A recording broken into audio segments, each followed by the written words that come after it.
শেরপুরের ঝিনাইগাতীতে মহারশী পানি ব্যবস্থাপনা সমবায় সমিতি লিমিটেডের নবনির্বাচিত কমিটির শপথ গ্রহণ অনুষ্ঠিত হয়েছে। বৃহস্পতিবার বিকেলে উপজেলার নলকুড়া ইউনিয়নের রাংটিয়া মহারশী পানি ব্যবস্থাপনা সমবায় সমিতি লিমিটেডের সম্মেলন কক্ষে আনুষ্ঠানিকভাবে শপথ গ্রহণ অনুষ্ঠানের আয়োজন করা হয়।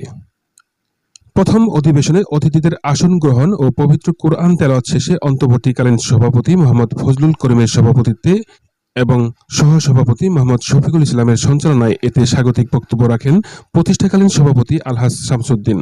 দ্বিতীয় অধিবেশনে শপথ বাক্য পাঠ করান নির্বাচন কমিশনার মোহাম্মদ হাবিবুর রহমান। ওই সময় শপথ গ্রহণ করেন মহারশী পানি ব্যবস্থাপনা সমবায় সমিতির নবনির্বাচিত কমিটির সভাপতি মোহাম্মদ আব্দুর রশিদ, সহসভাপতি মোহাম্মদ শফিকুল ইসলাম, সাধারণ সম্পাদক মোহাম্মদ আব্দুল মতিন, কোষাধ্যক্ষ মোহাম্মদ হাবিবুর রহমান, সদস্য মোহাম্মদ ইমান আলী, সদস্য তাইজউদ্দিন, ইসমাইল হোসেন, জুয়েল রানা, মহিলা সদস্য শামসুন্নাহার শক্তি, সেলিনা, রোহেনা ও আয়েশা খাতুন।